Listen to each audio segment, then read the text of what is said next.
இவ்வளவா என் பிதா இப்படி பண்றாருனா அவர் மனசுல ஒன்னே ஒண்ணுதான் இருக்கு, இவனை நான் இழக்க கூடாது, இவனை நான் இழக்க கூடாது, இவனை நான் இழக்க கூடாது. இவன் அக்கினியிலிருந்து தப்புவிக்க என் குமாரனால மட்டும்தான் முடியும். ஆமென். இவனை அக்கினியிலிருந்து தப்புவிக்க ஆமென் நமக்காய் பிதாவாகிய தேவன் தந்தருளின தம்முடைய குமாரனாகிய கிறிஸ்துவுக்கு ஸ்தோத்திரம், மகிமை. உன்னை இவ்வளவு கிரயம் கொடுத்து மீட்டது 10,000 ரூபாய் சம்பளத்தை 15,000 மாற்றுவதற்கு அல்ல. ஆமென். பாவத்தினால் மனிதன் இழந்த தேவ மகிமையை திரும்ப கிடைக்கப்பட்டு அவர் இருக்கிற வண்ணமாக அவரை பார்க்க அவரை போல மாற்றி அவரோடு கூட சிங்காசனத்தில் உட்கார வைப்பதற்காக.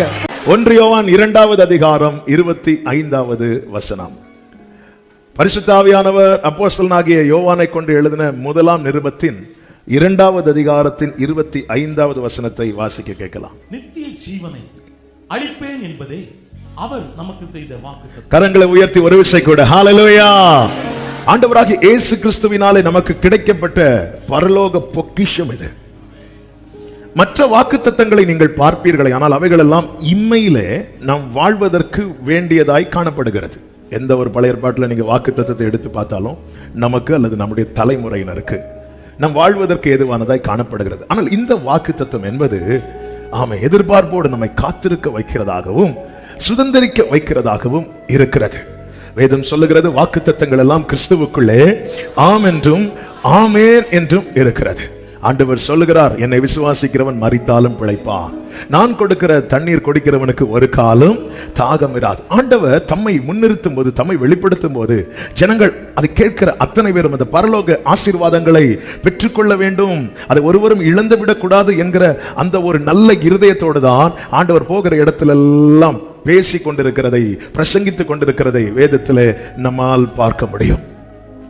எனவேதான் எபேசியருக்கு எழுதும்போது ஆவியானவர் பவுலை கொண்டு எழுதுகிறார், ஆவிக்குரிய சகல ஆசீர்வாதங்களாலும் நம்மை ஆசீர்வதித்திருக்கிறார். இந்த வாக்குத்தத்தத்தை நானும் நீங்களும் எப்படி சுதந்திரித்துக் கொண்டோம் என்றால், எப்படி பெற்றுக் கொண்டோம் என்றால், கிறிஸ்துவை விசுவாசித்ததன் மூலமாய், அவர் மூலமாய் கிடைக்கப்பட்ட அந்த ஒரு சுத்திகரிப்பு அல்லது அவர் மூலமாய் கிடைக்கப்பட்ட அந்த ஒரு மாற்றம். இந்த மாற்றத்தை தான் வேதம் சொல்லுகிறது புது சிருஷ்டி, ரட்சிக்கப்பட்டவன் புது சிருஷ்டி, பழையன ஒளிந்தன எல்லாம் புதிதாயின, கிறிஸ்துவுக்குள் நானும் நீங்களும் ஜெனிப்பிக்கப்பட்டிருக்கிறோம். இதை நாம் பெற்றவர்கள் பெற்றிருக்கிறோம், இன்னைக்கு கேட்டிருக்கிறோம். இன்னைக்கு ஆமென் அந்த காரியங்களை எல்லாம் சொல்லும் போது நம்முடைய உள்ளம் ஆமென் துள்ளுகிறது, நம்முடைய ஆத்துமா களி கூறுகிறது. ஏனென்றால் நமக்குள்ள இந்த மீட்பு இருக்கிறதுனால. இனி நானும் நீங்களும் அதை சுதந்திரிக்கிறதற்கு நாம் ஜாக்கிரதையாய் இருக்க வேண்டியது அவசியமா இருக்கிறது. எனவேதான் போன வாரம் இந்த செய்தி முடியல, அதனுடைய தொடர்ச்சி தான் இந்த வாரம் எப்படி முடியும்னு தெரியல. இது ரொம்ப ரொம்ப முக்கியமானது, ரொம்ப ரொம்ப முக்கியமானது. இது எல்லா வாக்குத்தத்தங்களும் இம்மையிலே வாழ்வதற்கு வேண்டி கர்த்தர் கொடுத்தது. இந்த வாக்குத்தத்தம் மறுமையிலே நானும் நீங்களும் காணப்பட வேண்டும் என்பதற்காக கர்த்தர் நமக்கு கொடுத்திருக்கிறது. ஆமென் சொல்லுங்க பார்க்கலாம்.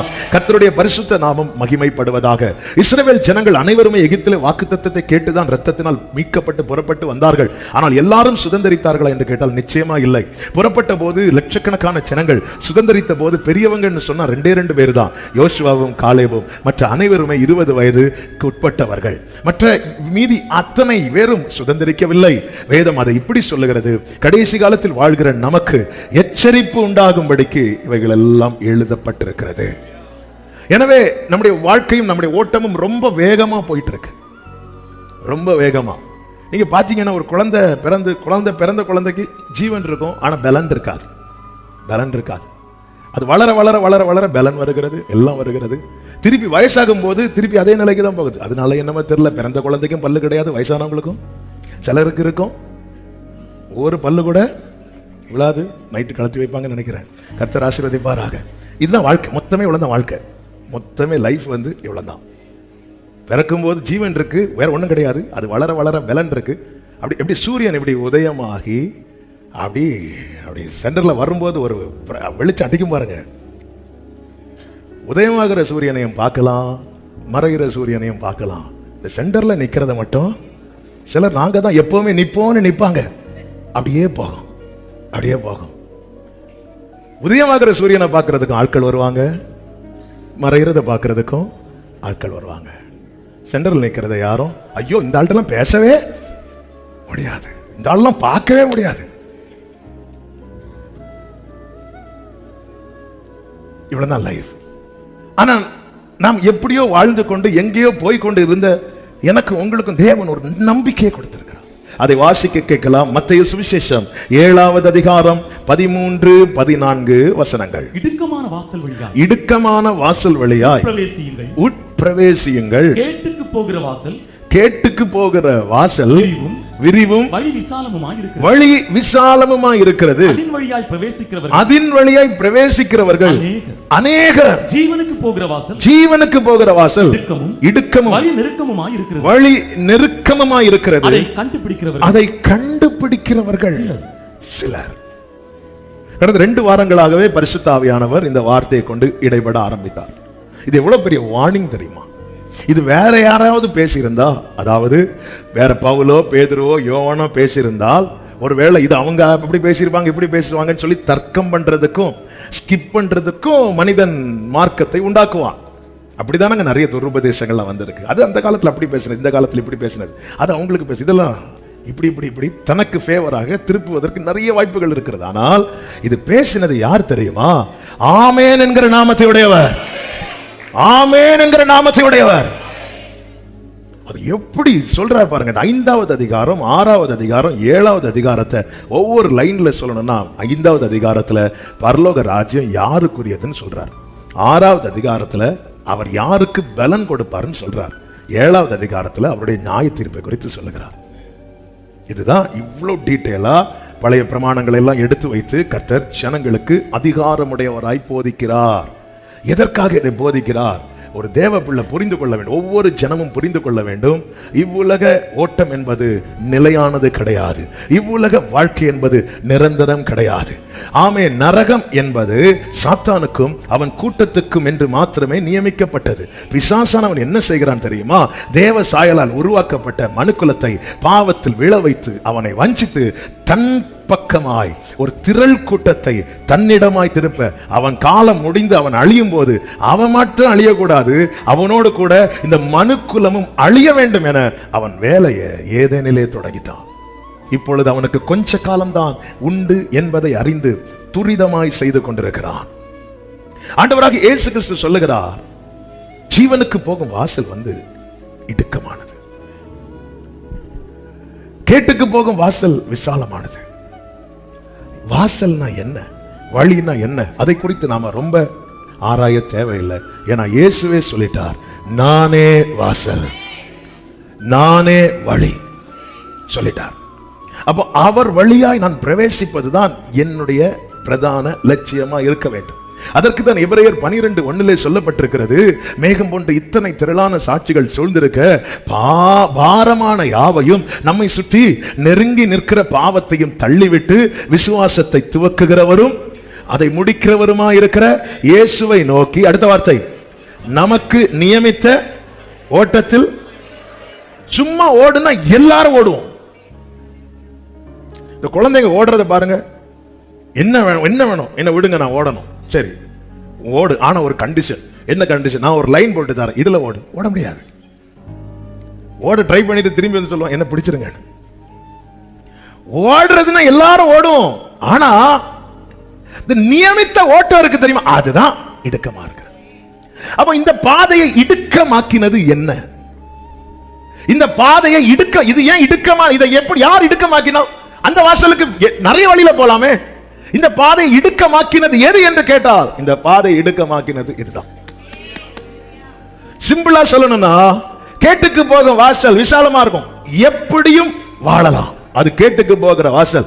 இப்படிதான் வாழ வேண்டும் என்று கர்த்தர் எழுதி கொடுத்தாரே, இதுதான் இடுக்கமான வாசல். பாதை இடுக்கமாக்கினது வேற எதுவும் கிடையாது. நியமித்த ஓட்டம், நியமித்த ஓட்டம். இதுல ஓடுறதுக்கு தான் கிருபையை கொடுக்கிறார். அதுதான் எபேசியருக்கு எழுதும் போது பவுல் சொல்லுகிறார், எனக்கு அளிக்கப்பட்ட கிருபையின் நியமத்தை நீங்க அறிந்திருக்கிறீங்க. கலாத்தியருக்கு எழுதும் போது சொல்லுகிறார், நான் கிருபையை விருதவாக்குகிறதில்லை. கொரிந்தியருக்கு எழுதும் போது சொல்லுகிறார், நான் அதிகமாய் பிரயாசப்பட்டேன், ஆகிலும் நான் அல்ல, எனக்குள்ளே இருக்கிற தேவ கிருபை. தீமோத்தேயுக்கு எழுதும் போது சொல்லுகிறார், நான் முடிச்சிட்டேன், நல்ல போராட்டத்தை போராடினேன். இடுக்கமான வாசல்ல பிரவேசிக்க போராட வேண்டி இருக்கும், விசுவாச போராட்டம். ஆவியில போராட வேண்டி இருக்கும். ஏன்னா அவனை தான் நெருக்கும், பாவம் நெருக்கும், பாரம் நெருக்கும். சிலர் பாவத்திலிருந்து வெளியே வந்துருவாங்க, ஆனா உலக கவலையிலிருந்து வெளியே வர மாட்டாங்க. எதையாவது நினைச்சு நினைச்சு நினைச்சு, இதெல்லாம் சாத்தானுடைய தந்திரம். நியமிக்கப்பட்ட ஓட்டத்திலிருந்து கொஞ்சம் தள்ளினாலே போதும். உலக பிரகாரமா ஒரு ஓட்ட பந்தயம் வைக்கும் போது அவங்களுக்கு எவ்வளவுதான் அவங்க வேகமா ஓடுறாங்க ஃபர்ஸ்ட் பார்ப்பாங்க. ரெண்டாவது எதை பார்ப்பாங்கன்னா அவங்க ட்ராக்ல ஓடுறாங்களா, அப்ப எவ்வளவு கவனமாய் ஒவ்வொரு. அதனாலதான் ஆண்டவர் நம்மளை இன்னொரு ஆள் கூட ரேஸுக்கு விடாம, இங்க பாருப்பா, உனக்கான பந்தயத்துல நீ ரீச் பண்ணாலே உனக்கு தான் ஃபர்ஸ்ட். ஆண்டவரே செகண்டே கிடையாது. அதனால அதை நினைச்சு நீ ஒரி பண்ணாத. நீ அதனால நமக்கு நியமிக்கப்பட்ட ஓட்டத்துல போறவையா பார்த்துவே. அதுதான் வேதம் சொல்லுகிறது, ஆவிக்குரியவன் எல்லாவற்றையும் நிதானிக்கிறான். எப்படி வாழலாம், நீ ரட்சிக்கப்பட்டுட்டல, கிறிஸ்துவுக்குள்ள வந்துட்டல, நீ எப்படி வாழலாம் என்கிற உபதேசமே, என்கிற காரியமே விசாலமான வாசல். இந்த வசனம் நம்ம எச்சரிக்கிறது. அந்த கேட்டுக்கு போகும் வாசல்ல போறவங்க அநேகர், ஆனா இடுக்கமான வாசல்ல பிரவேசிக்கிறவங்க, அதை கண்டுபிடிக்கிறவர்களே சிலராம். கண்டுபிடிக்கிறவர்கள். நல்ல கவனமா கேளுங்க. நாம் எப்படிப்பட்டவர்களா இருந்தோம் என்பதை ஒரு செகண்ட் நம்ம கண்ணுக்கு முன்னாடி கொண்டு வரணும். எபேசியர் 2வது அதிகாரம் அது மிகவும் அழகாய் நமக்கு சொல்லி தந்திருக்கிறது. எபேசியர் 2வது அதிகாரத்தின் 2-3 வசனங்களை வாசிக்க கேட்கலாம். அவைகளில் நீங்கள் முற்காலத்திலே இவ்வுலக வழக்கத்திற்கு ஏற்றபடி கீழ்ப்படியாமையின் பிள்ளைகளிடத்தில் இப்பொழுது கிரியை செய்கிற ஆகாயத்து அதிகார பிரபுவாகிய ஆவிக்கேற்றபடியாகவும் நடந்து கொண்டீர்கள். அவர்களுக்குள்ளே நாம் எல்லாரும் முற்காலத்திலே நமது மாம்ச இச்சையின்படியே நடந்து நமது மாம்சமும் மனசும் விரும்புகிறவைகளை செய்து சுபாவத்தினாலே மற்றவர்களைப் போல கோபாக்கினையின் பிள்ளைகளாய் இருந்தோம். இந்த கோபாக்கினையின் பிள்ளைகள் இப்படிதான் இருந்தோம். இந்த கோபாக்கினின் பிள்ளைகளுடைய செயல்கள் எப்படிப்பட்டதா இருக்கும்னா, சுபாவம் எப்படிப்பட்டதா இருக்கும்னா, பைபிள் என்ன சொல்லுது அப்படி செய்வோம் இருக்காது. தங்கள் மாம்சமும் தங்கள் மனசும் எதை விரும்புதோ அதை செய்வாங்க. எனக்குன்னு நான் ஒரு பிரமாணத்தை வச்சிருப்பேன், இது சரி இது தப்பு, அதை நான் செய்வேன். ஆனா பைபிள் தெளிவா சொல்லுது, இதுக்கு பின்னாடி ஒரு பொல்லாத ஆவி என்ன செய்து கிரியை செய்து. இவர்கள் எப்படிப்பட்டவர்கள் லிஸ்ட்ல வந்துருவாங்கன்னா, கோபாக்கினையின் பிள்ளைகள். அவருடைய கோபாக்கினையினுடைய சாம்பிள் தான் சோதோமில் நடந்தது. ஏன் சாம்பிள் சொல்றேன்னா, இயேசு கிறிஸ்துவின் கிரியைகளை கண்டு மனம் திரும்பாத பட்டணத்துக்கு கர்த்தர் சொல்லுகிற வார்த்தை என்ன தெரியுமா? நியாய தீர்ப்பு நாள்ல உங்களுக்கு நேரிடுவதை பார்க்கிலும் சோதோமுக்கு நேரிடுவது ரொம்ப லகுவா இருக்குமா? அப்ப இந்த நியாய தீர்ப்பின் நாளில் வெளிப்படுகிற கோபாக்கினை என்பது எந்த ஒரு மனிதனாலும் தாங்கவே முடியாதது. அப்படிப்பட்ட நிலையிலே, அப்படிப்பட்ட இடத்தில் தான் நானும் நீங்களும் இருந்தோம் என்பதை ரட்சிக்கப்பட்ட தேவ பிள்ளை மறந்துடக்கூடாது. யோபு 11வது அதிகாரம் 21வது அதிகாரம் அதனுடைய 30வது வசனத்திலே இப்படி சொல்லப்பட்டிருக்கிறது. நல்ல கவனிங்க. துன்மார்க்கன் ஆபத்து நாளுக்கென்று வைக்கப்படுகிறான். அடுத்த வார்த்தை, அவன் கோபாக்கினையின் நாளுக்கென்று கொண்டு வரப்படுகிறான். அதுவரை விட்டுட்டார், எப்படியும் ஆழ்ந்துக்கோ. ஆபத்து நாளுக்கென்று துன்மார்க்கன் வைக்கப்படுகிறானா. அதனாலதான் ஒரு தேவ பிள்ளை தேவன் தருகிற சிக்ஷையை அற்பமா எண்ணவே கூடாது. ஆண்டவர், நான் சும்மா லைட்டா தான் அப்படி பேசுறேன், அதுக்கு என்ன போட்டு என்ன பாடுபடுத்துறீங்க ஆண்டவரே? சும்மா அப்படி வலது புறம் இடது புறம் சாயும் போதே அடி. ஆனா அவங்க துணிந்து நடக்கிறாங்க ஆண்டவரே, அவங்க இஷ்டப்படி வாழ்றாங்க ஆண்டவரே, அவங்களெல்லாம் நீங்க கண்டுக்கவே மாட்டேங்கிறீங்க. பைபிள் தெளிவாய் சொல்லுகிறது, துன்மார்க்கன் ஆபத்து நாளுக்கென்று வைக்கப்படுகிறான். ஆண்டவர் அவனை கூப்பிட்டு விசாரிங்க, விட்டுரு. ஆண்டவர் அவங்களை கூப்பிட்டு விசாரிங்க, விட்டுரு. எப்போ ஆண்டவர் விசாரிப்பீங்க? கோபாக்கினையின் நாளுக்கென்று அவன் கொண்டு வரப்படுகிறான். அதனாலதான் ஆண்டவர் சொல்றார், மகனே, அவர் சிக்ஷைய அற்பமா எண்ணாத, அவர் கடிந்து கொள்ளும் போது சோர்ந்து போகாத. கர்த்தர் யாரிடத்தில் அன்பு கூர்ந்து யாரை சேர்த்து கொள்ள சித்தமா இருக்கிறாரோ அவர்களை அவர் என்ன செய்கிறாரா? கடிந்து கொண்டு சிக்ஷிக்கிறார் என்று எபிரேயர் 12:5-6 வசனங்களிலே சொல்லப்பட்டிருக்கிறது. நான் ஒரு காலத்துலலாம் நான் சின்ன தப்பு பண்ணாலும் என் நெஞ்சு பக்கு பக்கு பக்குன்னு அடிக்கும். ஆனா இப்ப நான் எவ்வளவு தப்பு பண்ணாலும் எனக்கு ஒண்ணுமே இல்ல, எனக்கு வந்து அந்த குற்ற மனசாட்சியே கிடையாது அப்படின்னு ஒருத்தன் சொல்றான்னா அவன் நியமிக்கப்பட்டுட்டான் அர்த்தம். சவுலின் வஸ்திரத்தை ஓரத்தை தொட்டதும் தாவீதுக்கு நெஞ்சு அடிச்சது பக்கு பக்குன்னு. ஆனா பட்சைவால் இடத்துல பாவம் பண்ணுகிறான், குற்றமில்லாத உரியாவின் ரத்தத்தை சிந்த விடுகிறான், அடிக்கல.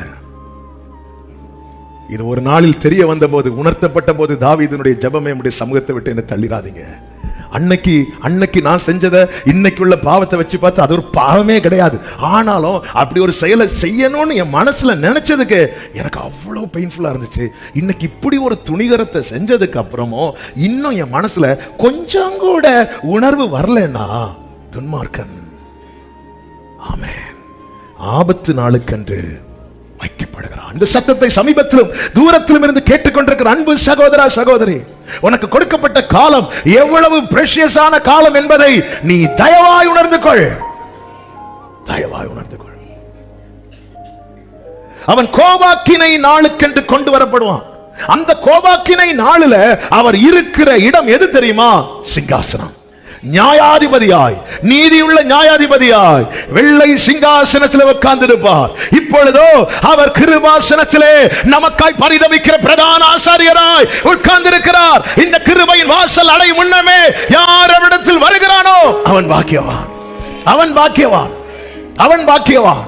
எதற்காக இந்த சத்தத்தை கேட்க வைக்கிறார்? துன்மார்க்கர்க்கென்று நியமிக்கப்பட்ட அந்த கோபாக்கினை நாளிலே அவன் நிற்கிற வரிசையில இரத்தத்தால் மீட்கப்பட்ட சபையே, நீ நின்று விடக்கூடாது, நின்று விடக்கூடாது, நின்று விடக்கூடாது, நின்று விடக்கூடாது. கிளாஸ்ல ரெகுலரா ஃபெயில் ஆகிறவங்க இருப்பாங்க. எக்ஸாம் வச்சு முடிச்சிட்டு கிளாஸ் டீச்சர் வந்து மார்க் கொடுப்பாங்க. அவங்களுக்கு தெரியும், ஒரு 10 பேரை தெரியும் அவங்க ஃபெயில் தான். அவங்க ஃபேஸ் மாறாது. நான் வச்சுக்கோ 11வது பேப்பர் எடுத்து கொடுக்கும் போது அதுல பார்த்தா அதுவும் ஃபெயில் இருக்கு. யாருன்னு பார்த்து நல்லா படிக்கிறவன், இவங்க ஃபேஸ்ல மாறிடும். நீயும் ஃபெயிலா, நீயும் ஃபெயிலா. துன்மார்க்கருக்கு என்று ஆபத்து நாள் வைக்கப்பட்டிருக்கிறது. தன் துன்மார்க்கத்தில் துணிந்து நடக்கிறவன் அந்த கோபாக்கினை நாளில் கொண்டு வரப்படுவான். அப்படி பார்க்கும்போது ஜட்ஜ்மெண்ட், அந்த நியாயாசனத்திலிருந்து அவர் தீர்ப்பு கொடுத்துட்டே இருக்கும்போது அந்த வரிசையில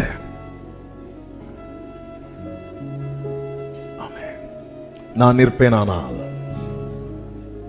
2000 ஆண்டுகளுக்கு முன்பாக எனக்காக அவர் ஒரு வேதனை பட்டார் பாருங்க. அந்த வேதனை விட பல மடங்கு வேதனை நான் உன்னை இப்படி எதிர்பார்க்கல,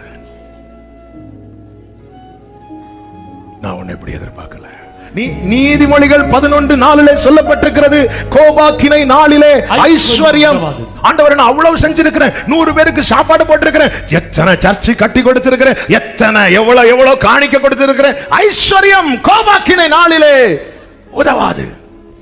நிறைய பேர் அப்படிதான், நிறைய பாவம் துணிஞ்சு நடத்திட்டு இத எப்படி இது பரிகாரம் செய்ய, அல்லது திடீர்னு ஒரு குற்ற மனசாட்சி வந்தா ஒரு 10 பேருக்கு சாப்பாடு வாங்கி கொடுத்துட்டு, அல்லது ஒரு ஏதாவது ஒன்று செஞ்சுட்டு அதுல ஒரு பரவாயில்ல, அல்லது சர்ச்சில் கொண்டு ஒரு காணிக்க கொடுத்துட்டு பரவாயில்ல, இன்னைக்கு சர்ச்சில் ஹெவியா நம்ம காணிக்க கொடுத்துட்டோம், எஸ்கேப் ஆயிடலாம். எங்க பாஸ்டர்ட்ட இருந்து எஸ்கேப் ஆக முடியும்?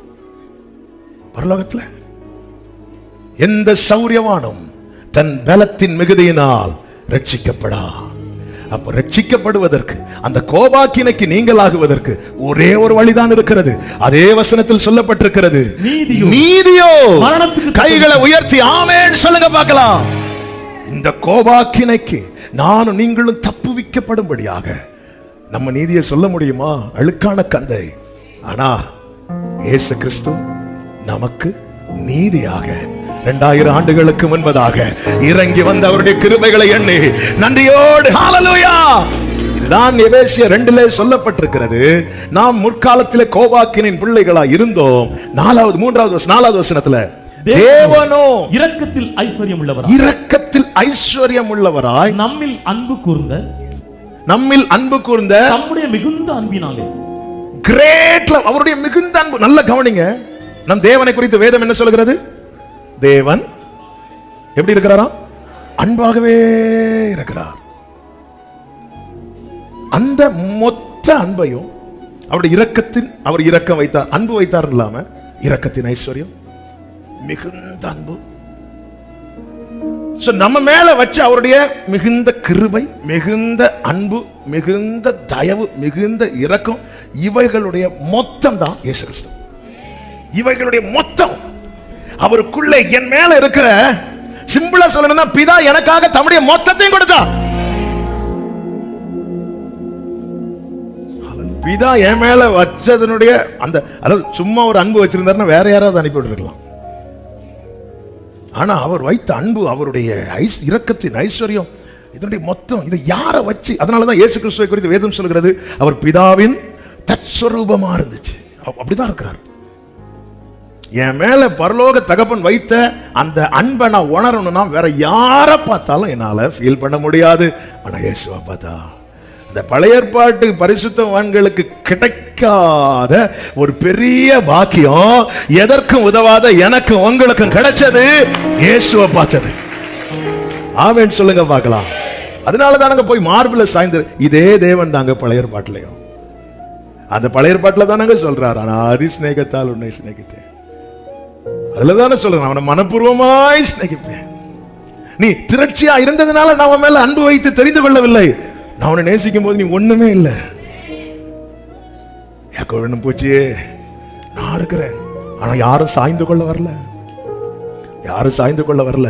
ஏன்னா பிதாவின் அன்பை காண்பிக்கத்தக்க, இருக்கிற வண்ணமாகவே காண்பிக்கத்தக்க ஒருவரும் இங்கே இல்லை. ஆனா என் மேல அவர் வச்ச அன்பு, இந்த கோபாக்கினையிலே நான் விழுந்து விடக்கூடாது, நான் அகப்படக்கூடாது என்பதற்காக தமது ஒரே பேரான குமாரனை தந்தருளி, ஆமென் சொல்றவங்க நல்ல கைகளை தட்டி தேவனுக்கு மகிமை. பாவியாகிய ஸ்திரீ பாதத்தில் முத்தமிடுகிறாள், பெரும்பாடுள்ள ஸ்திரீ நெருங்கி வந்து வஸ்திரத்தை தொடுகிறாள், யோவான் மார்பிலை சாய்ந்திருக்கிறான். ஆமென். எப்படி இது சாத்தியாச்சு? அந்த அன்பு விளங்க பண்ணப்பட்டது இயேசு கிறிஸ்துவின் மூலமாய். அதனாலதான் பைபிள் சொல்லுகிறது, அவருடனே கூட அக்கிரமத்தில் மரித்தவர்களாய் இருந்த நம்மை அவருடனே கூட, எபேசியர் 2:5, அக்கிரமங்களில் மரித்தவர்களாய் இருந்த நம்மை கிறிஸ்துவுடனே கூட உயிர்ப்பித்தார். கிறிஸ்துவுடனே கூட உயிர்ப்பித்தார், கிருபையினாலே, கிருபையினாலே.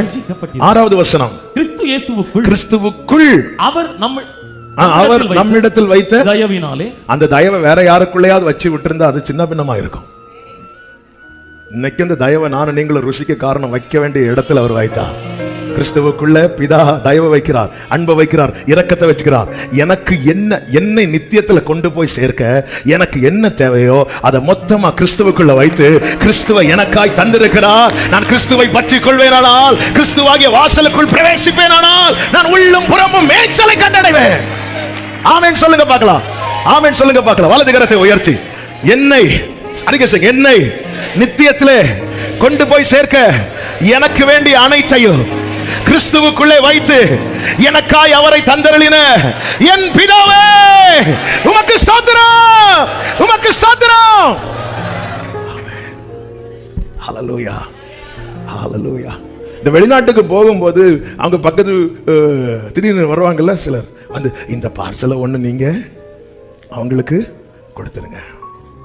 இவங்க ஓகே கொடுக்கலான்னு சொல்லிட்டு வாங்கி வச்சுட்டு வெயிட் போடும்போது வெயிட் ஜாஸ்தி ஆயிட்டு, வெயிட் ஜாஸ்தியான பார்சல் என்ன செய்ய முடியாது, கேரண்டி கிடையாது. அங்கே போய் சேர்ந்து இவங்க போய் சேர்ந்தாங்களோ இல்லையான்னு ஃபோன் வராது. இங்கிருந்து அந்த பார்சல் கொடுத்து விட்டேன், கிடைச்சதா? வேற யாரு கையில கொடுத்து விட்டாலும் கேரண்டி கிடையாது.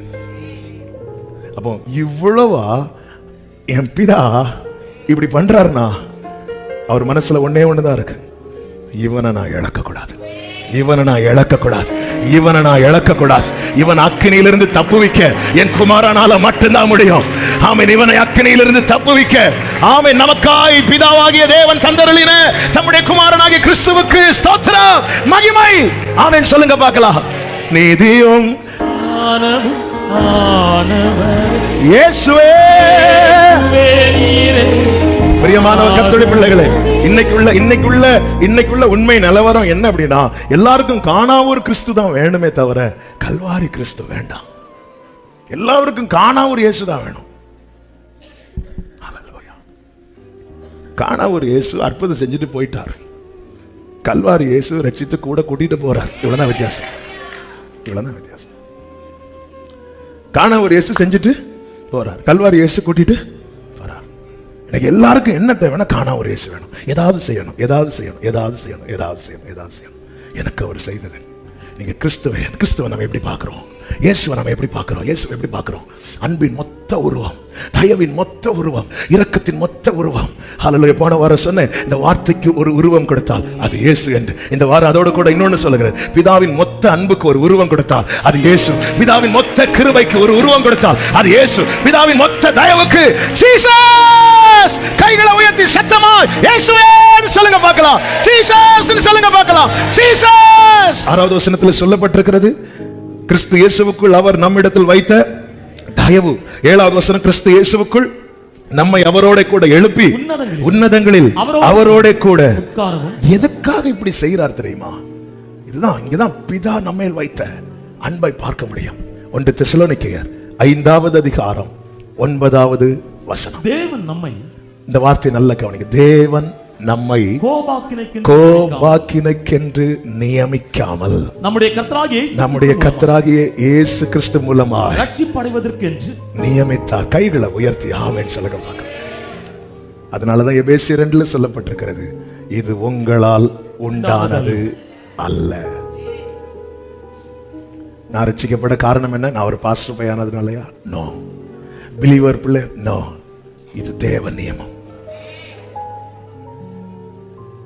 அதனாலதான் எபேசியருக்கு சொல்லும் போது, உலக தோற்றத்துக்கு முன்னமே நம்மை தெரிந்தெடுத்தார். அதுதான் பாடுறோம், தயவால் பெற்றே. செகண்ட் ஜெனரேஷன் கிறிஸ்டியன்ஸ் இருக்கிறீங்க இதுக்குள்ள. ஃபர்ஸ்ட் ஜெனரேஷன் கிறிஸ்டியன்ஸ் இருக்கிறீங்க. தேர்ட் ஜெனரேஷன், ஃபோர்த் ஜெனரேஷன் இருக்கலாம். பிரியமானவர்களே,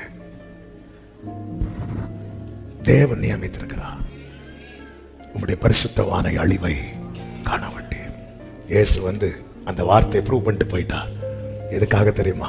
நீ பாரு, உன்னை நான் இதுக்கு தான் நியமிச்சிருக்கிறேன். ஹல்லேலூயா. நீ என்ன பாரு, என் காலடியை பாரு. இதுல நடக்கிறதுல நீ கவனமா இருந்தேன்னா, கோபாக்கினை நாளில நீ ஏன் கூட இருப்ப. ஆண்டவர் ஏற்றுக்கொண்டதிலிருந்து எனக்கு அவ்வளவு பிரச்சனை, அவ்வளவு கஷ்டம், அவ்வளவு கண்ணீர், அவ்வளவு பாடுகள், அவ்வளவு நிந்தை. எதுக்குதான் வந்தேனே தெரியலன்னு கூட கேள்வி வரும். ஆமென். ஹல்லேலூயா. ஆமென். உன்னை இவ்வளவு கிரயம் கொடுத்து மீட்டது 10,000 ரூபாய் சம்பளத்தை 15,000 மாத்துவதற்கு அல்ல. ஆமென். பாவத்தினால் மனிதன் இழந்த தேவ மகிமையை திரும்ப கிடைக்கப்பட்டு அவர் இருக்கிற வண்ணமாக அவரை பார்க்க, அவரை போல மாற்றி அவரோடு கூட சிங்காசனத்தில் உட்கார வைப்பதற்காக. ஆமென் சொல்லுங்க பார்க்கலாம். இப்படி இருந்தோம், இப்படிதான் இருந்தோம். புறஜாதியராயிருந்தோம், தேவன் அற்றவர்களாயிருந்தோம், நம்பிக்கை இல்லாதவர்களாயிருந்தோம், இந்த வாக்குத்தத்தத்துக்கு அந்நியராயிருந்தோம். கர்த்தர் நம்மை ரட்சிப்புக்கென்று நியமித்திருக்கிறார். ரட்சிக்கப்பட்ட ஒவ்வொருவருக்கும் சொல்லுகிற செய்தி இது. நான் பாஸ்டர் பையனால ரட்சிக்கப்பட்டோம், நான் எங்க அப்பா அம்மா நல்ல பிலீவர் அதனால நோ. வேணா கிறிஸ்தவர்களாகலாம், பாஸ்டர் ஆகலாம், யாராகலாம். ரட்சிப்பு கர்த்தருடையது. அவர் ரட்சிக்கலனா ரட்சிக்க முடியாது. மனுஷனால் இது கூடாது என்று இயேசு சொல்லிட்டார். எந்த ஒரு மனிதனும் யாரையும் ரட்சிக்க முடியாது. பாவத்திலிருந்து விடுவிக்கப்பட பாவம் இல்லாதவர் வந்தால் மட்டும்தான் முடியும். அப்படி இந்த பூமியில வந்தவர் ஒரே ஒருவர் தான். ரட்சிப்பு கர்த்தருடையது. ஆமென். அப்படின்னா நம்ம இப்போ இருக்கும் போதே நம்மள நிறைய பேருக்கு தெரியலங்க. ஆனா நம்ம இல்லாத போதே ஒருவர் பார்த்திருக்கிறார்ல. அவர் ரட்சிப்பின் பட்டியல் எழுதும் போது நான் இப்படி சொல்ல விரும்புகிறேன். புதிய ஏற்பாட்டில் ஆபிரகாம் துவங்கி எல்லாம் பெயர் எழுதப்பட்டிருக்கிறது. அதுக்கு முன்னமே அவருடைய ஒரு பட்டியல் இருக்கிறது. அந்த லிஸ்ட்ல எதற்கு உதவாத இந்த அடியனுடைய பெயரையோ கர்த்தர் ஏற்கனவே எழுதி வைத்ததனாலதான் ஏற்ற காலத்தில் எனக்கு இந்த ரட்சிப்பின் வஸ்திரம் என் மேல் விழுந்தது என்று நம்புகிறவர்கள் மாத்திரம். ஹல்லேலூயா. இது கிருபையினால் உண்டானது, இது உங்களால் உண்டானது அல்ல. இப்ப விசுவாசத்தை துவக்கிட்டாரு, இனி முடிக்கணும். ஒரு மனுஷனுடைய துவக்கத்தை அல்ல வேதம் சொல்லுகிறது, முடிவை கவனி. நம்ம எல்லாம் துவக்கத்தை கவனிச்சுட்டு அதிலே திருப்தி ஆயிட்டு இருக்கிறோம். இல்ல, இனிதான் கேர்ஃபுல்லா ஒவ்வொரு ஸ்டெப் எடுத்து வைக்க வேண்டும். அப்போஸ்தலர் 17 சொல்லப்பட்டிருக்கிறது, அவர் அறியாமை உள்ள காலங்களில் காணாதவர் போல இருந்தார். இப்பொழுதோ அந்த வசனம் எடுத்தீங்களா? 30. அறியாமை உள்ள காலங்களை தேவன் காணாதவர் போல இருந்தார். இப்பொழுதோ மனம் திரும்ப வேண்டும் என்று எங்கும் உள்ள மனுஷர் எல்லாருக்கும். ஏன் எங்கும் உள்ள மனுஷர் என்று இப்ப சொல்லப்பட காரணம்? ஏனென்றால் கிறிஸ்து வெளிப்படும் வரைக்கும் யெகோவா தேவன் இஸ்ரவேலருடைய தேவனாக மாத்திரமே அறியப்பட்டார். எல்லாரும் பொறுத்த வரைக்கும் என்ன தெரியுமா? இஸ்ரவேலருடைய தேவன், இஸ்ரவேலருடைய தேவன். அவருடைய நாமமே இஸ்ரவேலின் தேவன் என்றே அறியப்பட்டது. ஆனா கிறிஸ்து வெளிப்பட்டதும் அந்த பேரியர் எல்லாம் உடைக்கிறார். ஆலயத்திலிருந்து புறம்பே தள்ளுறதுக்கு ரீசன் என்ன? சாரிபாத் விதவையும் நாகமானையும் ஆலயத்துக்குள்ள கொண்டு வந்தனால. ஆலயத்துக்குள்ள கொண்டு வரார், நாகமான பத்தி பேசுறார், ஜனங்கள்லாம் பல்ல கடிக்க ஆரம்பிச்சிட்டாங்க. எத்தனை குஷ்டரோகிங்க இருந்தாங்க, ஆனா ஆண்டவர் வந்து நாகமானுக்கு தானே சுகம் கொடுத்தார். எத்தனை விதவைங்க இருந்தாங்க, ஆனா அவளுக்கு எவ்வளவு புறஜாதிகள் தாங்க முடியல, ஜனங்களுக்கு அப்படியே ஆலயத்திலிருந்து தள்ளிட்டாங்க. இல்ல, தேவன் வந்து ஒரு குறிப்பிட்ட கூட்டத்தாருக்கு மட்டுமல்ல, தேவன் ஒருவரே. மனுக்குலத்தை மீட்க வந்தவர் ஒருவரே, மத்தியஸ்தர் ஒருவரே. உங்களுக்கு உங்க தெய்வம், எங்களுக்கு தேவன் ஒருவரே. வலது கரத்தை உயர்த்தி சத்தமா சொல்லுங்க, இயேசுவே ஆண்டவர். இன்னும் சத்தமா, இயேசுவே ஆண்டவர். இன்னும் சத்தமா, இயேசுவே ஆண்டவர். இது நம் தேசம் எங்கும் சீக்கிரம் முழங்க போகிறதற்காக ஸ்தோத்திரம், ஸ்தோத்திரம், ஸ்தோத்திரம். அப்படிப்பட்டவர்களுக்கு பரிசுத்த ஆவியானவர் பவுலை கொண்டு மீண்டும் அதே நிருபத்தில் எழுதுகிறார். 4வது அதிகாரம் 17 முதல், எபேசியர் 4:17 முதல். ஆதலால் கர்த்தருக்குள் நான் உங்களுக்கு சாட்சியாக சொல்லி எச்சரிக்கிறது என்னவெனில், மற்ற புறஜாதிகள் தங்கள் வீணான சிந்தையிலே நடக்கிறது போல. ஏன்னா முந்தி அப்படிதான் நடந்தோம். மாம்சமும் மனசும் விரும்பினதை செய்தோம். நம்ம யாரா மாறிட்டோம்? கோபாக்கின பிள்ளைகளா மாறிட்டோம். அப்படி இருந்த நம்மை பிதாவாகிய தேவன் தம்முடைய மொத்தத்தையும் தந்து, அவர்தான் இயேசு கிறிஸ்து, அவரை தந்து நம்மை மீட்டு பிரித்தெடுத்து யூதன், கிரேக்கன், அடிமை, சுயாதீனன் என்கிற அடையாளத்தெல்லாம் உடைச்சு கிறிஸ்துவினுடையவர்கள், கிறிஸ்துவுக்குள்ளானவர்கள் என்கிற நிலையில கொண்டு வந்து நிறுத்தி நம்மை அழகுபடுத்துகிறார், அழகு பார்க்கிறார். ஆதலால் கர்த்தருக்குள் நான் உங்களுக்கு சாட்சியாக சொல்லி எச்சரிக்கிறது என்னவெனில், மற்ற புறஜாதிகள், அதாவது தேவனை அறியாதவர்கள், இன்னும் இந்த அனுபவத்திலே வராதவர்கள், தங்கள் வீணான சிந்தையிலே நடக்கிறது போல நீங்கள் இனி நடக்கக்கூடாது. இங்கேதான் வாசல் வருது. அது வரைக்கும் பிரச்சனை இல்லை, நல்லா கால் போன போக்கு, மனம் போன போக்கு. அப்போ இந்த வார்த்தை வந்து என்ன செய்யுதுன்னா, என் வாசலை வந்து பார்க்கறதுக்கு வாசலை சுருக்கிறது மாதிரி இருக்கும். வாசல் ஆக்சுவலாக சுருக்கல, வாசலை வந்து நேராக்குது. என் பாதையை வந்து ஸ்ட்ரைட் ஆகுது. நான் உனக்கு முன்னே போய் கோணலானவைகளை செவ்வையாக்குவேன். ஆரம்பத்திலிருந்து கர்த்தர் இதுதான் செஞ்சிட்டு இருக்கிறார். ஆதியாகமம் 1வது அதிகாரம் அதுக்கு சாட்சி. பூமியானது ஒழுங்கின்மையும், கர்த்தர் வார்த்தை அனுப்பி வெளிச்சத்தை, முதல்ல வெளிச்சம் எதுக்குன்னா ஒழுங்காக்க, எல்லாத்தையும் அந்தந்த காலத்தில் சிருஷ்டித்து ஆண்டவர் இதை ஆதியாகமம் 1லிருந்தே செஞ்சுட்டு வரார். ஏனென்றால் ஒழுங்கின்மை தேவனுக்கு பிடிக்காது. He is holy. பரிசுத்தர், பரிசுத்தர். அதனாலதான் அவருக்கு படைக்கிறது எல்லாமே சுத்தமா இருக்கணும். பலியாகட்டும், ஆராதனை ஆகட்டும், எல்லாமே சுத்தமா இருக்கணும். அதான் முழு இருதயத்தோடு, முழு மனதோடு, முழு இருதயத்தோடு, முழு மனதோடு. நான் பாளையத்தில் ஒரு அசூசியான ஒண்ணுமே இருக்கக்கூடாதுப்பா. அவ்வளவு அந்த தூய்மையை அவர் அவ்வளவு விரும்புகிறார். தூய்மையை அவ்வளவு விரும்புகிறார்.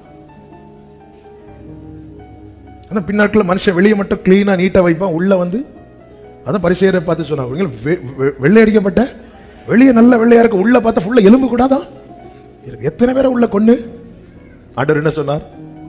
ஒருத்தனை பகைத்தாலே மனுஷன் கொலை. அப்படி பார்த்தா எத்தனை பேர் உள்ள. புதுசா எடுத்து பேசல, இயேசு சொன்னதுதான்.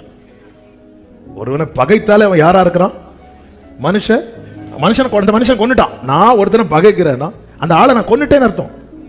கொன்னுட்டு நான் வெளியே ஒயிட்ட போட்டிருக்கிறேன், வெள்ளை அடிக்கப்பட்ட கல்ற உள்ள எத்தனை எலும்பு கொண்டிருக்கு பாரு. இதெல்லாம் சொல்லிட்டு தான் சொல்லுவார், இடுக்கமான வாசல் வழியா. இனி ஆமேன்லாம் வராது. ஒரு 10 நிமிஷத்துக்கு நான் சீக்கிரம் முடிக்கிறேன். கர்த்தர் உங்களை ஆசீர்வதிப்பாராக. ஒருத்தங்களை நான் பகைச்சிட்டு நான் ஒயிட் போட்டு வந்திருந்து ஆராதிக்கிறேன்னா நான் உள்ள அவங்கள கொன்னு வச்சிருக்கிறேன்னு அர்த்தம். ஒருத்தன் பகைக்கிறவன் மனுஷ கொலை பாதக நான் சொல்லல, ஆமென் என்கிற நாமத்தையுடையவர் சொல்லுகிறார். ஒருத்தங்களை அப்படி அவங்க மேல அவங்க செஞ்சு அப்படியே வச்சு பகையை வளர்க்கிறோம்னா அவங்களை நம்ம உள்ள கொண்டுட்டோம். இச்சையோடு பார்த்தாலே விபச்சாரம் செய்ததாயிட்டு, நீ செய்யணும்னு கூட நீ பார்த்தாலே செய்ததாயிட்டு. இயேசு இதை சொல்லிட்டு தான் சொல்ற, இடுக்கமான வாசல் வழியா பிரவேசிக்க. அப்ப இது சாத்தியமா? சாத்தியமா? சாத்தியமா? இங்க பாருப்பா, அதுக்குதான் உங்களை நான் திக்கற்றவர்களாக விடு, நான் தேற்றவாளனை அனுப்புறேன், அவர் உங்களை சகல சத்தியத்துக்குள்ளும். ஹலோ, எத்தனை பேரை உள்ள கொண்டு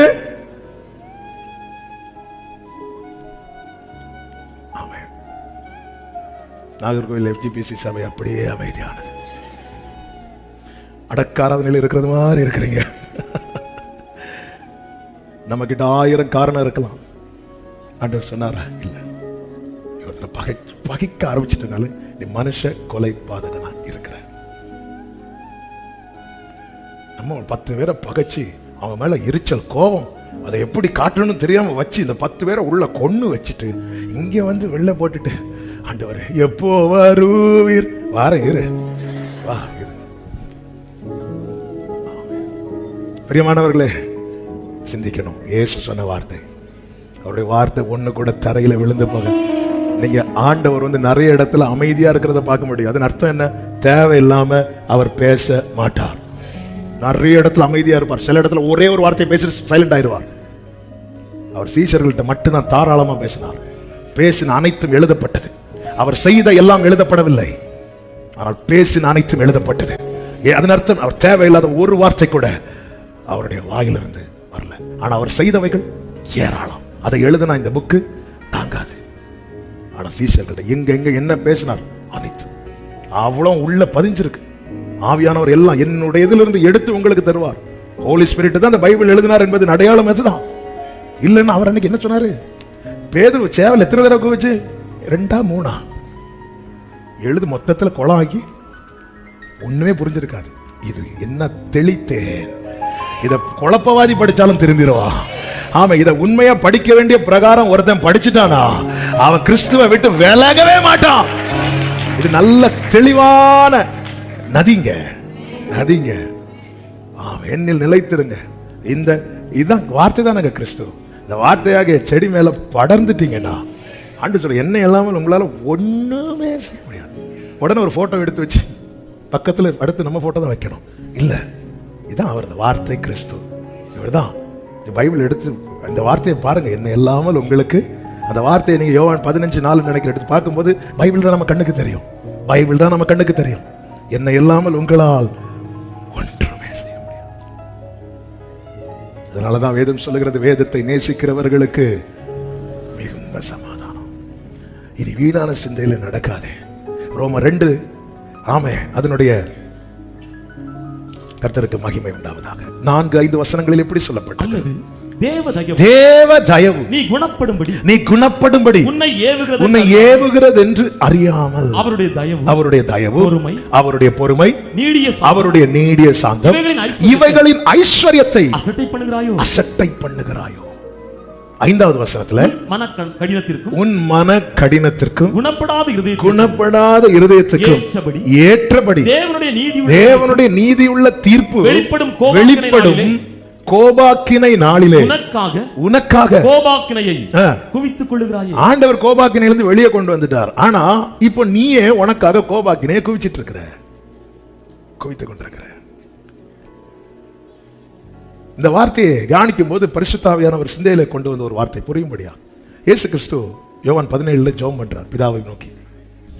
அப்ப ஒரு வார்த்தை சொல்லுகிறார். யோவான் 17:12 நான் அவர்களுடனே கூட உலகத்தில் இருக்கிறேன், நீர் எனக்கு தந்தவர்களை காத்து கொண்டு வந்தேன். வேத வாக்கியம் நிறைவேறத்தக்க கேட்டின் மகன் கெட்டு போனானே அல்லாமல் அவர்கள் ஒருவனும் கெட்டு போகவில்லை. என்ன அந்த வார்த்தையை பார்த்தீங்களா? யூதாஸ் இயேசுவால கெடல, அவனே அவனால கெட்டு போனான்.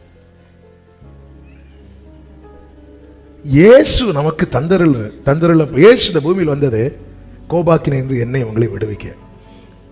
ஆனா ஒரு மனுஷன் ரட்சிக்கப்பட்ட பிறகு மீண்டும் அக்கிரமத்தில் சாகிறான் என்றால் அதற்கு காரணம் இயேசு அல்ல, அவனே அவனுக்கு அக்கினிய கோபாக்கினைய குவிக்கிறான்.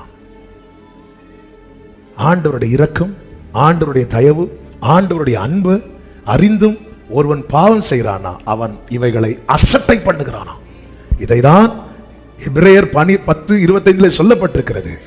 குமாரனுடைய இரத்தத்தை 26 நினைக்கிற அந்த வசனம் 20 எபிரேயர் 10 சத்தியத்தை அறிவை அடைந்த 26 மனப்பூர்வமாய் பாவம் செய்கிறவன். கீழே வாங்க 27 வாசிங்க. நியாய தீர்ப்பு வரும் என்று பயத்தோட எதிர்பார்க்குதலும் விரோதிகளை பட்சிக்கும் கோபாக்கினையுமே இருக்கும். கோபாக்கினை இருக்கும். 28வது வசனம். மோசேயினுடைய பிரமாணத்தை தள்ளுகிறவன் இரக்கம் பெறாமல் 2-3 சாட்சிகளின் வாக்கினாலே சாகிறானே. தேவனுடைய குமாரனை காலின் கீழ் மிதித்து தன்னை பரிசுத்தம் செய்த உடன்படிக்கையின் இரத்தத்தை அசுத்தம் என்று எண்ணி கிருபையின் ஆவியை நிந்திக்கிறவன் எவ்வளவு கொடிதான ஆக்கினைக்கு பாத்திரவானாய் இருப்பான் என்பதை யோசித்து பாருங்கள்.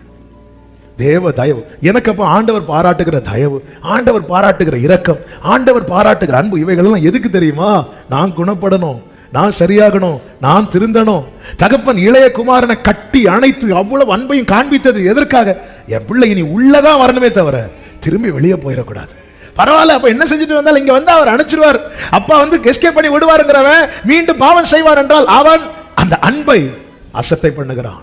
அப்படிப்பட்டவன் என்ன செய்கிறான் தெரியுமா? அவனே தனக்கு கோபாக்கினையை கோபித்துக் கொள்ளுகிறான். எரிகோ இடிந்து விழுந்தது, ஆகான் மேல் விழுந்து ஆகான் மரிக்கவில்லை. ஆகானே தனக்கு கற்குவியலை ஏற்படுத்திக் கொண்டான். எரிகோ விழுந்து அவன் மேல கல்லுப்பட்டு போயிட்டான காரணம் ஆண்டவர் அல்லது யாரோ சொல்லலாம். ஆனா ஆகானே, நீயே தான் உன் மேல கற்குவியல்.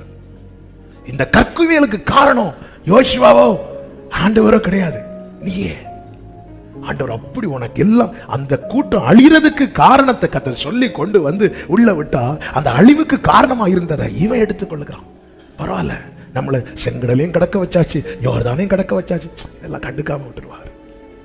அக்கினிய கோபாக்கினைய நம்முடைய ஒவ்வொரு பாவக்கிரியையும், நம்முடைய ஒவ்வொரு அக்கிரம கிரியையும் நாம் நமக்கான கோபாக்கினையை குவித்துக் கொண்டிருக்கிறோம்.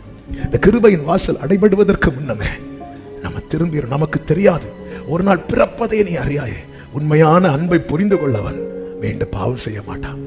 அன்பை புரிந்து கொண்டதுனாலதான் அந்த பாவியாகிய ஸ்திரீ பாதத்துல வந்து முத்தமிடுகிறாள். அவள் மீண்டும் பாவம் செய்கிறவளாய் போவானானால் அவள் அந்த இரக்கத்தை, அந்த தயவை அசட்டை பண்ணுகிறவளாய் இருப்பாள். அன்பை புரிந்து கொண்டதுனாலதான் சமாரியா ஸ்திரீ போய் மீண்டும் வேறொரு புருஷனோடு வாழ போகாம அவர் சுவிசேஷத்தை அறிவிக்கிறவளாய் மாறினான். அன்பை புரிந்து கொண்டதுனாலதான் எல்லாரும் ஓடும்போது யோவானுக்கு ஓட முடியல, அவன் வந்து சிலுவைக்கு முன்பாக வந்து நிற்கிறான். அன்பை புரிந்து கொண்டதுனாலதான் ஆமென் பேதுரு மீண்டும் மீண்டும் வந்து கடைசி வரை தன்னுடைய கடைசி இரத்தம் போகிறது வரை கர்த்தருக்காய் நின்றான். அன்பை புரிந்து கொண்டதுனாலதான் இத்தனை நெருக்கங்கள், வியாதிகள், வியாகுலங்கள், பலவீனங்கள் வந்தோம். ஆமென், எதற்காக பிடிக்கப்பட்டேனோ அதை அடைய ஆசையாய் ஓடுவேன் என்று சொல்லி பவுல் ஓடினான். அன்பை புரிந்து கொண்டவன் நியமித்த ஓட்டத்தில் ஓடுவதில் தான் கவனம் செலுத்துவான். அன்பை புரிந்து கொள்ளாதவன் அசட்டை பண்ணுவான். கேட்டுக்கு போகும் வாசல் விசாலமானதுங்க, அங்க பிரமாணம் கிடையாது, அங்க ஒண்ணுமே கிடையாது. ஆமாம், அந்த வாசல் ரொம்ப விசாலமானது. ஆனா ஜீவனுக்கு போகும் வாசல் நம்மை தேவன் அழைத்த அந்த இந்த மேகத்துக்கு கீழே கொண்டு வந்தது. 6 நாள் உன் கால் போன போக்கில், மனம் போன போக்கில் வாழ்ந்து விட்டு கடமைக்கு சர்ச்சில் வந்து ஆராதிச்சுட்டு போ, அப்புறம் நான் பார்த்துக்கிறேன்னு சொல்வதற்கு அல்ல. அந்த சிலர் என்கிற கூட்டத்துல இங்க இருக்கிற ஒருவர் கூட மிஸ் ஆயிடக்கூடாது. இதை பார்க்கிற கேட்கிற ஒருவர் கூட மிஸ் ஆயிடக்கூடாது. ஹல்லேலூயா. ஏற்கனவே சொன்னதா இந்த சம்பவம், ஆனால் இது தேவைப்படுகிறதுனால சொல்லி செபிக்க விரும்புகிறேன். ஒரு குறிப்பிட்ட ஊர்ல ஒரு பாஸ்டர் சொன்ன சம்பவம் தான். ஒரு பைபிள் காலேஜ் இருந்துச்சு. அந்த பைபிள் காலேஜில் ஹாஸ்டல் இருந்துச்சு. எல்லாரும் அங்கே தங்கி படிக்கிறவங்க. அந்த ஹாஸ்டலை சுற்றி ஒரு பெரிய காம்பவுண்ட் இருந்துச்சு. காலேஜ் ஈவினிங் முடிஞ்சிடும், எல்லாரும் வீட்டுக்கு ஹாஸ்டல் போயிடணும். ஈவினிங் ஒரு 7-7:30 சாப்பிட்டு 8 மணிக்குள்ளே தூங்க போயிடணும். இது ஒருத்தனுக்கு பிடிக்கவே இல்லை. 8 மணிக்குள்ளே தூங்க போயிடணும், வெளியே விட மாட்டாங்களா? 6 மாதத்துக்கு ஒரு வாட்டி தான் வெளியே விடுவாங்களா? இவன் பார்க்குறான், வந்து பார்க்குறான். சரி, எல்லாரும் தூங்கினதுக்கப்புறம் 8 மணிக்கு அப்புறம் எல்லாரும் அவங்கவுங்க ரூமை க்ளோஸ் பண்ணிடுவாங்க. இவன் வெளியே வந்துட்டு சரி நம்ம வெளியே போயிடலான்னு பார்த்தா கேட் லாக். சரி, காம்பவுண்டை குதிக்கலாம் பார்த்தா காம்பவுண்ட் ரொம்ப ஹைட்டானது. அவன் பார்க்குறேன் எப்படி குதிக்கலாம் பார்க்கும்போது அங்கே ஒரு ஸ்டூல் இருக்குது. அந்த ஸ்டூல் எடுத்து போட்டுருவான். போட்டு அதில் ஏறி குதித்து வெளியே போய் ஒரு 10-11 மணி போல் வந்து திருப்பியும் வெளியே இருந்து ஏறி இந்த ஸ்டூலில் கால் வச்சு இறங்கி இப்படி போகிறது வழக்கம். இப்படி பல நாள் செஞ்சுட்டு இருக்கிறான். பிரின்சிபாலுக்கு கம்ப்ளைண்ட்டும் போகுது. அவர் நான் பார்த்துக்கிறேன்னு சொல்லிட்டு ஒரு நாள் என்ன ஆகுது, அவர் அந்த ஹாஸ்டல்லையே தங்குறது மாதிரி வந்துட்டார். இது உனக்கு தெரியாது. இவன் போயிட்டா வழக்கம் போல் போயிட்டா நைட்டு ஒரு 9 மணி போல் 9-10 மணி போல் பிரின்சிபால் அப்படியே கேம்பஸை ரவுண்ட் பண்ணுறாரு. பார்க்கும்போது ஒரு மதில் பக்கத்தில் ஒரு சைடில் ஒரு ஸ்டூல் வைக்கப்பட்டிருக்கு. இந்த ஸ்டூல் இங்கே யார் வச்சா, எப்படி வந்துச்சுன்னு யோசிச்சுட்டு இருக்கும்போது நம்ம அண்ணன் வெளியே இருந்து பாட்டு பாடிட்டே அக்கறைக்கு யாத்திரை செய்யும் அப்படி பாடிட்டே வரார். பார்த்ததும் இவருக்கு பிடி கிடச்சிட்டு அவன் இப்போ இங்கே தான் ஏறி இந்த ஸ்டூலில் கால் வச்சு இறங்க போகிறான்னு சொல்லிட்டு அவன் ஏறும்போது இவர் ஸ்டூலில் மாற்றிட்டார். மாற்றி வச்சுட்டு அவன் திரும்பி அப்படி இறங்குறான். இறங்கும்போது கரெக்டாக ஸ்டூல் இருக்கிற இடத்துல அவன் கால் படுது. ஆனால் ஸ்டூல் இல்லைன்னு தெரிஞ்சிச்சு. கொஞ்சம் கூட அப்படி ப்ரெஸ் பண்ணி பார்க்குறான். அவனுக்கு பக்குன்னு ஆகுது. ஏன் அப்படின்னா அது ஒரு ஆளுக்கு முதுகு. என்னாச்சுன்னா இவர் அந்த ஸ்டூலை மாற்றி வச்சுட்டு இவர் அந்த இடத்துல குனிஞ்சு நிற்கிறார். அவன் காலை வச்சுட்டான். அவர் சொல்கிறாரு வச்சுட்டு எல்லாம் இறங்கு அப்படின்னு. அவன் இறங்கிட்டான்.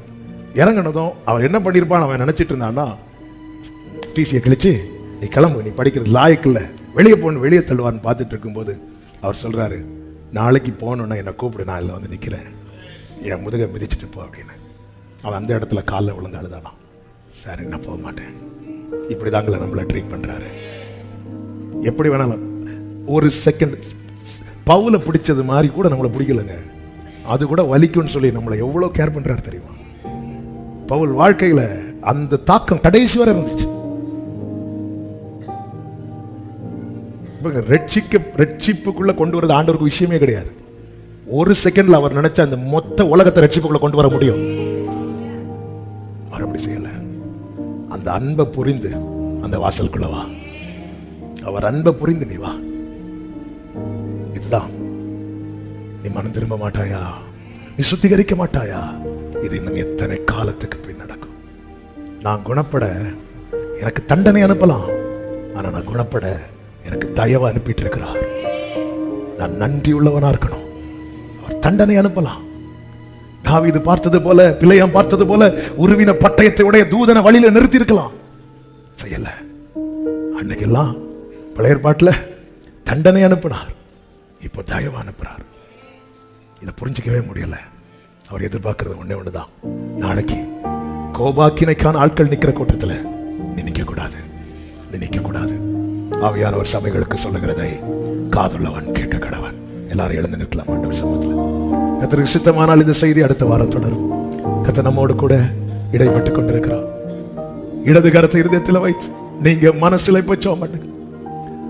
உங்கள் கால்கள் எதை நோக்கி தீவிரிக்கிறது என்று, உங்கள் கைகள் எதை செய்ய துடிக்கிறது என்று, உங்கள் இருதயம் எதை அசை போடுகிறது என்று, உங்கள் கண்கள் எதை காண விரும்புகிறது, உங்கள் காதுகள் எதை கேட்க விரும்புகிறது, உங்கள் வாய் எதை பேச விரும்புகிறது என்று உங்களுக்கு தெரியும். ஆண்டவரே, இவைகள் கேட்டுக்கு போவதற்கு எதுவா இருக்குமானால் இப்பொழுதே உம்முடைய அக்கினியினால் சுட்டெரிப்பீராக, சுட்டெரிப்பீராக. தாவீது அதனால தானே சொன்னார், வேதனை உண்டாக்கும் வழி என்னிடத்தில் உண்டோ என்று. நீங்க பார்த்து நடத்துங்க, நீங்க பார்த்து நடத்துங்க. என்ன கோபாக்கினுக்கு என்று நியமிக்காம நித்திய ஜீவனுக்கு என்று நியமித்த உங்க தயவு மகாத, உங்க கிருபை மாபெரியது. உங்க அன்பை சொல்லி தீரலப்பா, உங்க இரக்கத்தை சொல்லி தீரல. ஆண்டவர் எவ்வளவு நேசிக்கிறீங்க.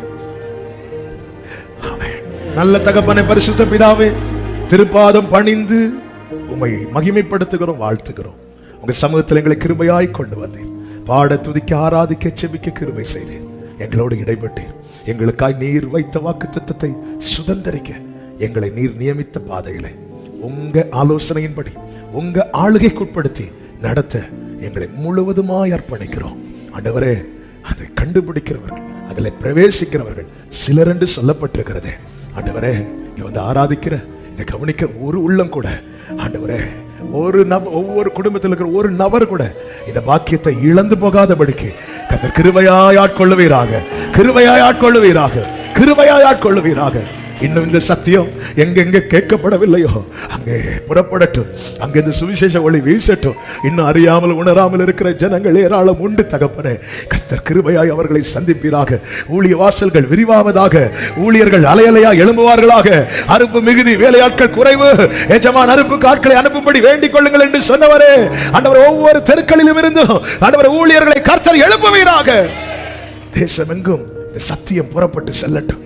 ஒரு ஆத்மா கூட கெட்டு போகாதபடி நித்திய ஜீவனை சுதந்திரிக்க எங்கள் தேசத்தில் ஒரு பின்மாரியை கர்த்தர் ஊற்றுவீராக, ஊற்றுவீராக.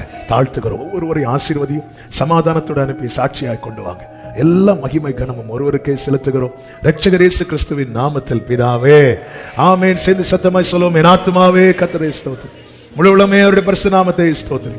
என் ஆத்துமாவே கர்த்தரை ஸ்தோத்திரி, கர்த்தர் செய்த சகல உபகாரங்களை மறவாதே.